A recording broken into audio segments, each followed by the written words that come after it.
Welcome back to the Men We Are podcast. You're joining us on episode 8. And if you are brand new to the podcast, this is a place for men who are doing fine on paper, but inside feel like something's quietly slipping. In episode 7, we talked about growth and how it changes when you reach a certain season of life, where you're no longer just building something anymore. You're actually living in the thing you built. So today we're going to talk about the cost of being the strong one, which society certainly defines as being reliable, a man who doesn't break, and therefore the man that pretty well everyone leans on. And it's about how we learn to swallow emotion, even though it's going to leak out at some point somehow. So let's be brutally honest. When you identify as strong, that identity feels like strength. And without getting ahead of ourselves, positive self-talk, it can be an incredible agent of self-confidence and positivity, which I'm sure we will talk about in later episodes. But as with most things, there is a price to be paid for that strong identity. And eventually you realize what it's costing you. Or maybe you don't, and that's the awkward feeling in the back of your mind. Sneaky. There seems to be a trend here. So sadly, I haven't personally run a multi-generational study on this, but I would bet my mortgage on the fact that most men didn't wake up one day and decide, I'm going to be emotionally shut down from now on. That's not to say some didn't, because some people maybe did make that stark choice. Perhaps from, heartache, they got dumped or lost, someone died. They didn't cope particularly well with it, so they decided to shut down. But that really is the exception rather than the rule. So the norm is that we didn't wake up with that, but we have it anyway. So that shutdown, we kind of learned it during childhood, whilst we were at school. I mean, we even learned it in sport, work, relationships, take your pick. So the big reason we learned that as men is that boys get praised for not crying, for handling it, for being tough. I'm guilty of doing it. My son falls over, hurts himself. I'm like, come on, only babies cry, big boys don't cry. So think back honestly to your childhood, probably more specifically your teens, when banter started to get going. If you were upset, you were told to man up. If you were scared, you were told you'll be fine. If you were hurt and nobody really asked how you felt, actually, I think in every one of those situations as a teenager, I was told to man up, and I probably said that too in 99% of situations to other people. So I'm just as guilty of promoting that rhetoric. But regardless of what was said and how unhelpful it was, you didn't stop feeling hurt, did you? You just learned how to cope and how to get over it alone, which is the important bit. So that's adaptation. And through adapting, you became the one who copes, perhaps doesn't make a fuss. You just kind of keep plodding along. And I always thought I was being stoic by doing that. And I wore that like a badge of honor. I was so pleased with myself. And people loved me for it because I was ticking all the boxes of what a traditional male is. I was just sort of handling my business without fuss, without complaint. And that meant I was reliable and I could be relied upon, which made and continues to make it even harder to stop that behavior, because I'm getting reinforcement that it's a good thing. And I say makes because I do still sometimes fall into the trap of being stoic about certain things. And at the moment, I'm definitely dealing with something fairly big and quite specific in my life, which I'm trying to figure out how to navigate. So I am wary of it because I consciously don't want to. Again, me loving analogies. I don't want to give people a false impression. So I don't want to be a duck on a pond. The up on top is really graceful and outwardly calm, just scooting along the top. Under the surface, my legs are churning away as I'm fighting the current. Because if I'm like that, if what people see on the surface is calm, it's graceful, whatever, people will think I'm okay. And then from that, if I do explode in a conversation, what we talked about in the last episode, it's that confusion I spoke about. So the better way for me to deal with it is, if I am struggling, I'm going to tell people. If I haven't got the answers, I'll ask for help. And at least my responses have a little more context. It doesn't excuse me blowing up every so often, but at least it will be understood. But real stoicism is to keep going when things are tough. And by things being tough for me, it's actually acknowledging an emotion, my emotions and my problems, how I examine them, and then not allowing them to control me. So it is more than the just keep going, the plodding along. There's an analytical thing that comes after it. And that way I stop those emotions and problems suppressing me. And if it helps you, instead of merely acknowledging my emotions and trying to get away with saying I shouldn't feel this and shutting it down at source almost, I've actively gone a step further now. And what I'm actually saying when I feel something is, I do feel this, and I'm going to choose how to respond, and ignoring isn't a response. So it's helping me. So maybe off the back of that, it might help you. But it's this idea of being the strong one. And when you're in that role, people don't check on you, because we said you're reliable, you're consistent, you can be lent upon.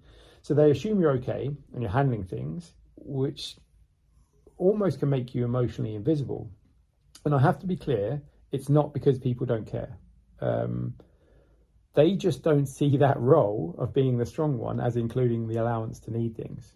So you don't get space to, fall apart. You don't get space to be confused about things. You're not allowed the space to not know the answers.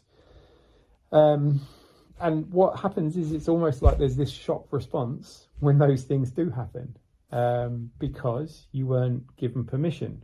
And slowly and quietly, because it is going to be subtle, you stop giving yourself permission also. So what happens? Christ, you swallow things. That's what we do. We swallow emotions. You don't process stress. You just kind of endure it, which means you actually don't. You are sad, but you're not feeling the sadness. So the sadness is there, but the way you're coping is you just distract yourself. Work, the gym, mucking about on your phone, on any social media stuff. Alcohol can be really toxic. Busyness, silence, even just shutting down. Any of them are coping strategies and distractions. Anything but sitting with what's actually there. And again, open and honest with all of you, I have at some point used every single one of them as a distraction to avoid confronting what was actually happening, what was really there. So from the outside, what do people see? They see a man that is solid, hard as a granite cliff face. Fuck it, if the coat fits, they describe you as being stoic, and we've established that's not quite correct. But inside, you're trying to carry this emotional load that nobody else sees.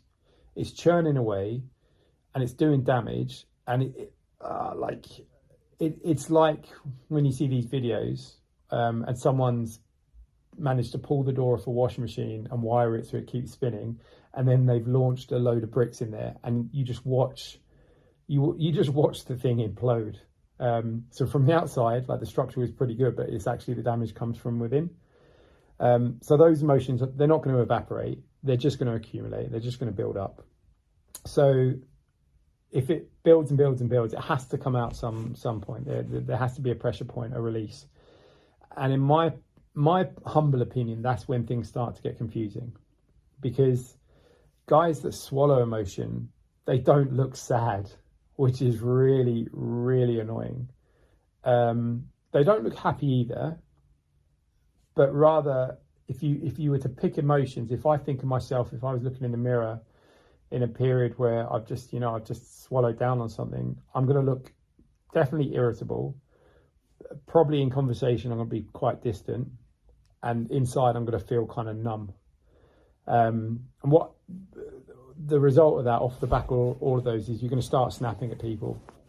Or at the other end of the spectrum, which is a bit sadder and maybe a bit more worrying, is you just stop wanting to talk at all. And this is a real warning sign for me. If I am totally immersed in a situation, it's just like I'm totally overwhelmed by it. I can't even be bothered to talk to people because it's got all of my bandwidth.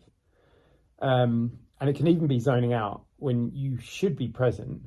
And one of the most dangerous parts is you become indifferent, meaning you obviously don't care either way.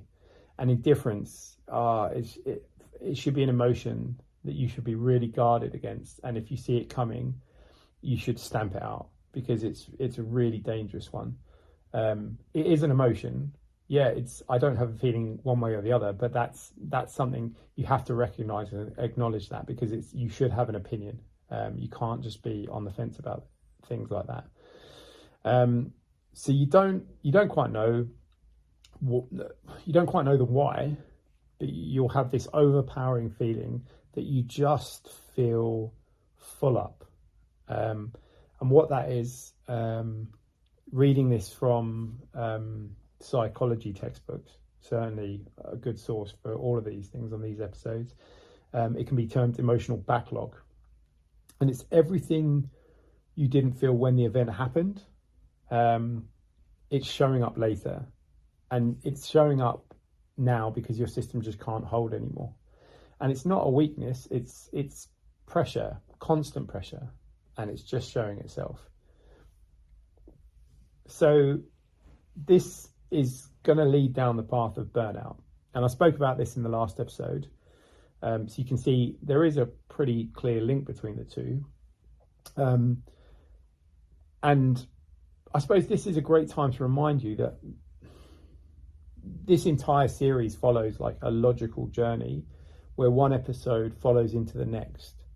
So there are lessons to be learned across the whole thing, because we see actually all of these emotional issues, they all tie into each other. So on the back of that, so if you have the time, you have the inclination, please follow, review, download, whatever, so that we can get the content to the people that really need it. Because certainly from my perspective, talking about my problems, thinking about the topics, going away and researching them, I'm learning a lot. I'm growing as a human being. I'm growing as a man, for definite. Hopefully it's giving you a lot of food for thought, so you can go away, have a think about things. And I want that to be promoted to other people, because that's all this is about. It doesn't matter anything else but helping each other. So keeping the train moving, this is the misconception that burnout comes from doing too much. It does seem fair, but it's not quite accurate. We know from the last episode, it comes from holding that pressure for too long rather than how much there was. So it's basically the exhaustion of like holding it together for too long, being that steady one for too long and not letting things out, and not having a place to put those things that hurt you. So your nervous system, it is a wicked piece of kit, but it's at some point it's going to go into survival mode. And it's that word again, it's popped up a few times. You harden, you detach yourself, and scarily, you actually get to a point where you don't even expect support anymore. That's if you ever expected it at all. But if you're hardening, you get to this point where you're like, I'll just do this on my own. I'll cope on my own. You keep functioning, you almost stop living. And by living, I don't mean you cease to exist. I mean, you're not living your life. You're not part of the show. So the lights are on, but you're on autopilot. You're just going through the motions. And to make that make sense as to why that is a bad thing, you can kind of think of the learning process as having two ends of a spectrum, and that's cognitive and autonomous. And I am really dumbing this down, but it makes the point really clear. At the cognitive end, we have to actively think about what we're doing. We really have to think. Whereas at the other end of the spectrum of learning, we've learned that behavior well enough that it doesn't take a conscious effort. So when a baby starts learning to walk, Jesus, every step takes thought, and they're really having to engage their brain in order to take step for step. Now, as an adult, you just walk around, you do 10 things at once. That's exactly it. There's no conscious effort when you're in the autonomous phase. So if we're on autopilot with an undesirable behavior, we are definitely not present because we're not even thinking about being there. So perhaps taking a step back is necessary. And this is what we talked about, what growth can look like in this season of your life. That's where I am right now, personally. I'm kind of saying to myself, with a lot of these things, I perhaps didn't learn this right the first time. So now I'm engaging my brain more. It's making me more conscious and I feel more present. And it's tough. It takes effort. It takes a conscious effort to do that. But I am seeing and feeling the benefits. So off the back of that, unfortunately, here's where it gets a bit uncomfortable. If you always identify as the strong one, if that's what your identity is, because your identity therefore becomes all about performance, and you're not actually asking, how am I really? You're really just asking, am I holding it together? Am I keeping the show on the road? And everything becomes about standards. So am I reaching the required standards? And as I love an analogy, you've seen that before. Am I keeping the train on the rails, even though I've just pushed the engine up a mountain? And in the point where I'm supposed to be descending gently from this tough climb, I still feel hectic. And it's almost like the momentum of dragging the train up the hill. I've gone over the top, but it's pushing me faster than I'm comfortable with. And in the point where I should be relaxing, I feel like I could still lose control. And this is where I'm supposed to be coasting and taking my foot off the pedal. So you actually end up becoming the man people see. And it's not the man you actually are. The gap between those versions, it's going to get bigger every year. And in that ravine, that gap between the two, all you're going to find is loneliness and perhaps resentment and certainly numbness. And I think for me, personally, loneliness is the biggest one, probably thanks to what I do for work. A product of what I do as a long-haul airline pilot is I spend a massive amount of time alone, away from home. It's not what you see in the films that, we land somewhere for a week and we're off partying. It's not like that. You're sleep deprived, you've flown through the night. There's a good bit of travel from the airport to the hotel, and then you need to eat and your body's not on the right body clock time for the meals that are being served at that time of day. It can be really tough, and you spend time in hotels, boring hotel rooms, just plugging away the hours. It's a fantastic career as well. I'm not taking anything away from that, but there is loneliness that goes along with that. Okay, so I have to acknowledge that loneliness is there, so that it doesn't go underground and fester. And it was a combination of loneliness and unhappiness, as well as having something in my life that could only really exist if I could address those two things, that led me to seek help from a counsellor / therapist last summer, 2025, because it's now January 2026. And it was just a setting where I felt comfortable opening up and talking about my problems instead of bottling them up. So again, if you thought about it, I would encourage you to go down that route. Maybe it will give you some direction to make some changes that has you caught in a funk. You're not going to be under the microscope, and you won't feel like it's a psychologist trying to shrink your head. What they're going to offer you is an opportunity to say what's been playing on your mind. And it tends to be with someone you don't normally interact with, which is brilliant, because you won't be worried about bumping into them in the street. And for me, the power of just talking about your shit, it's monumental. So again, I'm encouraging that behavior. If you feel like you need to, just do it. Don't think too much on it. Just go find someone on loads of platforms, WhatsApp, Zoom, whatever. You don't have to go in person, but just start talking about your shit. So back on task, being the strong one, it's going to cost you. It's going to cost you softness. It costs you safety. And it also costs you being known. You personally, not a false identity, the identity you've taken on. And you kind of get trapped in the situation where there's no clear route out of like being that strong one, because you don't know who you are if you do, almost like you lost yourself entirely.